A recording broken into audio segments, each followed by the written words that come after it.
Daniel Kaluuya always looked like he just woke up from a fire-ass nap.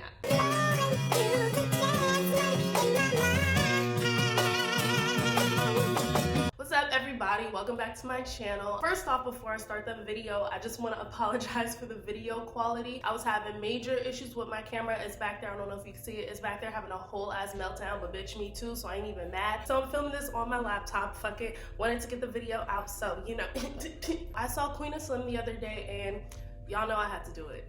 Y'all know I gotta talk to you about this movie. As always, I'm gonna talk about what I did like and what I didn't like, and I'm also gonna touch a little bit on the overall way we as Black people critique Black art and Black artists and how we receive critique for Black artists and Black art in general. And a quick heads up, there's probably gonna be some spoilers. Honestly, I thought the end was a little bit predictable, so maybe I'm not really spoiling anything, but yo, here's your disclaimer. Anyway, let's get on to this review. So, you know, I want to be a positive person or whatever, so let's start with the positive. Hands down, the best thing about this film is the visuals and the overall cinematography. This film was just so beautifully shot. The imagery, the angles, the visual symbolism in some of the scenes, the colors, all of it. Despite the sensitive nature of the film, this really was just so appealing to look at. And it's hard to not look at some of these images and think, wow, Black love is so beautiful. I'm not saying that that's how I feel about the actual relationship in the movie, and I'll get into that a little bit later. It was just really enjoyable to look at. Like, it was really just beyond beautiful. And along with the imagery, I thought the music was pretty good. Like, I was low-key singing in the theater with some of the songs. It had a nice blend of current music and old school, which is always a very nice touch. Another thing I liked about this movie was some of the dialogue. Some of the dialogue. Lena Waithe really is a poet. Like, there were some really beautiful, relatable, poetic quotes in this film that really resonated with me, and I'm sure resonated with a lot of Black women, especially those who are in the process of healing and becoming more vulnerable. There was one that I damn near said like word for word to my boyfriend, but whatever. But there were quotes like, I want him to love me so deeply, I won't be afraid to show him how ugly I can be, or I don't want him to heal my scars, I just want you to hold my hand while I nurse them, and things like that. Like, they were just very beautiful and poetic. Like, Lena came through with the quotables on this one. Another thing that was pretty cool was the casting. I'm gonna get into the characters of Queen and Slim a little bit later. Aside from them, I think there was some really good performances in this film from the supporting cast. Like, I was really happy to see Bokeem Woodbine, who is such an underrated actor. He's been in the game for so long, and I feel like he does not get enough credit. I was also happy to see India Moore, even though she's staying getting casted as a prostitute. Like, girl.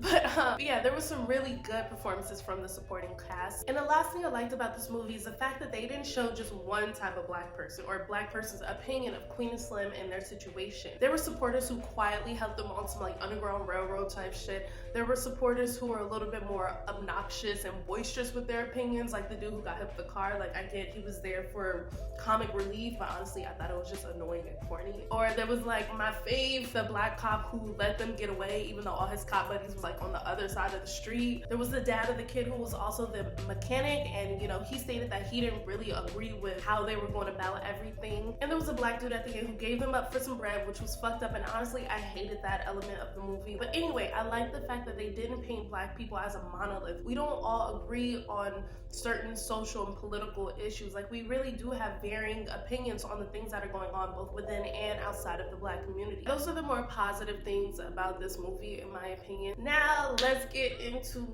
the nitty-gritty, because there was just some things that just was not connecting for me. It was just not clicking. So let's get into that. I don't know what I disliked more about this movie: the stereotypical qualities of Queen, the pitiful characteristics of Slim, or just how completely unrealistic the plot and layout of this movie is overall. Like, I don't even know. Let's start with Queen and Slim. On the surface, I love the fact that they casted a dark-skinned woman with short, natural hair to play the lead, and I love the fact that they portrayed Black love as two brown to dark skinned characters, because oftentimes they're light skinned characters, or the dude is dark skinned and the woman is light skinned or lighter complexion woman. Not always, but often. So it was nice to see two brown to dark skinned complexion people paired up together, but not like this, not under these circumstances. I hated the fact that Queen's character was so overly aggressive and abrasive, especially to Slim. She was pushy, she was judgmental, she was bossy, she was bitchy, she was snobby, and she just really reinforced a lot of negative stereotypes of Black women. Not like they didn't give any precedence to the qualities without explanation. She stated early on that she was having a bad day,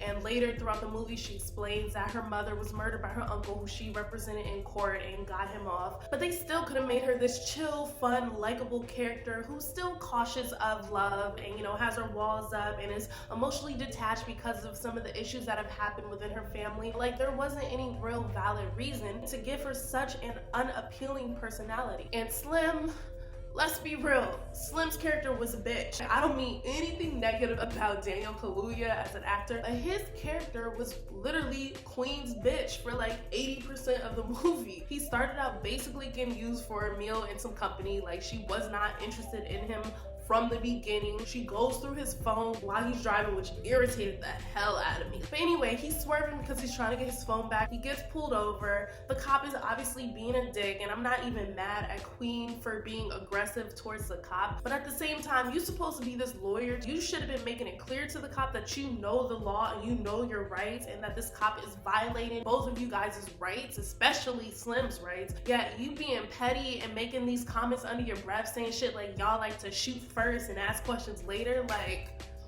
really? But anyway, they end up getting into this fucked up situation with the cop where Slim ends up shooting the cop in self-defense. Slim doesn't think that they can just leave the scene, which really kind of can't. Queen is like, nah, we gotta bounce, and Slim just complies. Like, and from that point on, Queen basically runs this dude's life, and he barely questions her. Every now and then, he has these moments where he bosses up and makes decisions like, oh no, we're gonna go dancing, or we're gonna go to Cuba. But at the end of the day, Queen is running shit, and she's criticizing him, his mannerisms, the way he eats, and all he's doing is making these little faces. Like, dude, grow some balls. You letting this chick who doesn't know you and who barely even likes you run your entire life and make life choices for you like you're a fucking toddler or something. Maybe this is a portrayal of the Black men that Lena Waithe grew up with, but I honestly just could not relate to this dude. He was weird, he was a punk, he was clueless, he had no voice, he was weak. Like, this movie should have been called Queen and Son. Like, of course I'm rooting for them to win in the end, but they did not set up these characters in a way that made me want to root for them, other than the fact that they were Black and running from the police. And what I feel like they were trying to do with the portrayal of these characters is have this dope, badass, brown-skinned chick who's smart as fuck, got a degree, and she got these little gangster qualities, and she's a ride or die, and a male character who supports her physically and emotionally, who doesn't try to overpower her and isn't threatened by her strength. But really, it just did not translate like that, and honestly, it was just really, it's just really unfortunate. Now, something I really just couldn't rock with was the sex scene. We all love a good sex scene, and, you know, they gotta be done right. And I have no problem with the actual sex scene itself. Like, it was done very beautifully. The contrast of the colors, their skin touching, all of it was beautiful. But I really was not feeling the cross-cutting of the sex scene with the protest scene. Honestly, I thought that was a little bit tacky, and it was meant to look very artsy and poetic,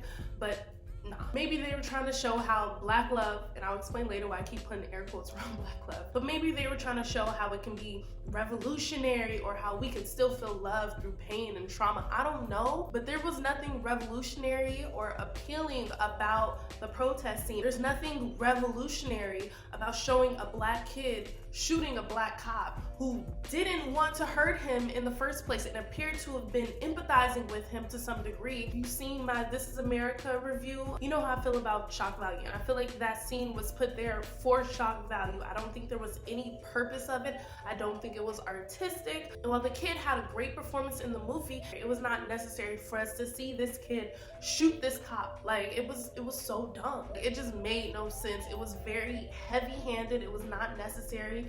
It was too much. And speaking of not making sense, one of my biggest issues, probably the biggest issue with this movie, is the fact that this shit just straight up did not make any sense. It was so unrealistic. Like, Lena, Come on. First off, as I mentioned before, Queen doesn't like Slim. She's rude to him, from his choice to restaurant, to what he can and can't afford, to the simple fact that she answered his Tinder message because she was unhappy with the current events in her life. So you're gonna tell me that this smart, beautiful lawyer who technically didn't do anything wrong, she wasn't the one driving, she's not the one who got pulled over, she didn't attack the cops, she was unarmed, is going to throw away her whole career and her entire life for this dude who she had no interest in and was turning her nose up to? Really? I'm all for her sticking up for Slim. And yeah, she was like 90% right in saying that he would probably be found guilty and the law isn't on his side. But girl, as a lawyer, how is it your first thought to run from a crime scene, especially when you know dude is innocent, instead of, I don't know, representing him in court, or I don't know, checking to see if there was dash cam footage to help support your case, or I don't know, filing a suit against the city or the state because you're a whole ass lawyer and you were unarmed and you have a bullet in your leg? I know the chances are slim, but now your chances are slimmer with Slim, okay?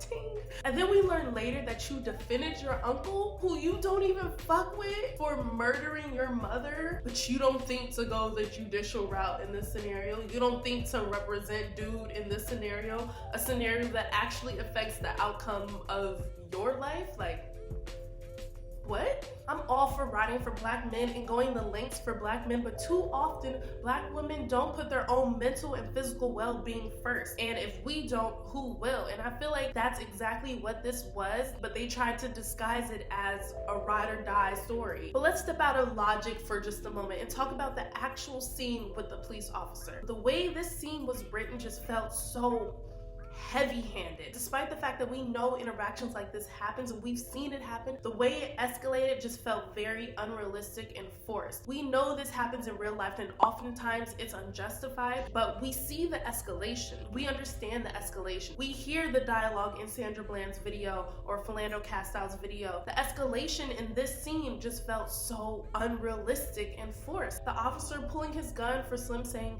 it's cold just felt unreal. The smallest tweak of Queen getting out the car a little bit earlier, and when she tried to record reaching for her phone, him then pulling the gun would just make the scene that much more realistic. So the way this scene played out just felt really unrealistic and really just like off. And another key thing I did not like about this movie, and is why I kept putting air quotes around black love, is its attempt to paint this as a love story. This is not a love story. This is not a black love movie. This is not Poetic Justice. This is not Love Jones. This is not Brown Sugar. This is a trauma story. This is a story of two people who went on a date, one of which who didn't want to be there in the first place, a date that was clearly going nowhere. Chances are it wasn't gonna happen a second time, who get pulled over by the police and end up relying on each other from getting caught when they shouldn't have been running in the first place. And if I've said it once, I've said it a million times. I am sick of these trauma movies. I am sick of black trauma stories. I'm literally over this shit. But even more so, I'm sick of trauma movies that aren't progressive. There's nothing to be learned from this. There's no positive lessons here. There's nothing that makes you think different or look forward to. This felt like the foundation of a white person's story with a black person's dash of culture and experiences with black characters in it. Honestly, that's how this movie felt. And low-key, essentially, that's what this was. The way it was shot was beautiful, and the visuals of their love was really beautiful, but what they had was not beautiful. Like, I'm sorry, like them connecting on something as traumatic as him killing a police officer and him shooting her, like there were so many other different directions this could have went. Like if they were actually a legitimate couple in the beginning and they have more likable personalities, and then this shit happened and they went on the run, or if this shit happened and she actually represented him in court and they took more of a legal route and we saw the battle of that, that would have made much more sense. But the layout of her chasing this dusty ass dude who she clearly didn't fuck with and didn't know, just it made no sense. Like I said, the movie was beautifully done as far as the visuals and the cinematography, but I've been saying that for the past several movie reviews I've done. Shit's gotta do better than look good on Tumblr. Like, y'all need to be able to back it up with a story that makes sense and characters that we actually want to root for. And then there was the ending of the movie, which I just did not like at all. I assumed after watching the trailer that they were gonna die, but there was still a small part of me that not only wanted them to win, but was hoping that the writers would allow Black people to win. I wish I would have saw something similar as in Get Out, and how Jordan Peele explained that there was an alternate ending where dude didn't win, but he took into account the feelings and the emotions of the Black viewers of this movie and wanted to give them the feeling that they could win. And I think that would have been a great opportunity for this movie, and I think she should have took notes. Not only did they lose, a Black dude turned them in, and while we do know that it is factual that sometimes it is other Black people within the community who are the downfall of it, I don't think that was a necessary element to put into this film. For all of this to happen just for another Black dude to be the downfall, and especially for how much support we saw from other Black characters in this movie, like, that shit hurt. And it was like, Lena, why? There was enough trauma in the movie. It was not necessary for us to see them lose. Like, for what? For what? For what? It was really unfortunate, and this movie had so much potential. There were so many different directions this movie could have gone, which would have made this such a dope, powerful film, but this film is not powerful to me. And the last thing I want to touch on is Lena Waithe and the overall critiquing of Black art and how we deal with other Black people critiquing Black art. When I was on Twitter and Instagram, I saw a lot of Black people were upset at other Black people for critiquing this film, but we need to understand that just because an artist is Black, it doesn't mean we need to like every single project they do. You can dislike something they did and still support them as a person, support them as an artist. You don't have to even support all the work that they do if it doesn't represent things that you embody as a Black person, as a Black consumer of Black art, etc., etc. I understand not critiquing Black artists in a certain way in non-Black spaces, but outside of all of that, we are hindering Black people as artists and creators by completely agreeing and supporting everything they do and patting them on the back for everything they do. If we don't genuinely believe that it's great and can improve, how is the artist supposed to improve if everyone is saying, wow, good job, well done? And I'm all for Lena Waithe saying, I don't care about any white person's critique of her movie, but one, let's not pretend like you wasn't working with a white person and with white people to create this movie. And two, I don't even know if she's saying that just about white people or people in general, because she has definitely given me the impression that she doesn't like critique, period. Artists in general have a right to be very stubborn and persistent about their work and don't need to embody everybody's critique into their work and make changes to pretty much soothe everyone else. As a creative who's creating something for the people, you have to at least listen to what the people are saying. So that is how I feel about Queen and Slim. If I had to rate this movie, oh my god, I always struggle with this part, you guys know this. Visually, I would give it like a 4.5, 5, but as a package, plot, everything taken into account, I would have to give this movie like 2 stars. Like, and those 2 stars are, again, because of the visuals. I don't think anything else about this movie was really all that great. Would I recommend people watch it? I don't know. Like, if you want to watch it on a surface level and not think about the deeper shit, yeah, it's enjoyable to watch. I don't know. It's just, it's got a little bit too many problematic elements in my opinion, so yeah. That's my opinion of the movie overall. Please share your thoughts and comments below. Let me know how you felt about the movie if you saw it. Just let me know. Make sure you turn on your notifications, like, comment, subscribe, all that jazz, all that jazz. Yeah, all right, bye guys.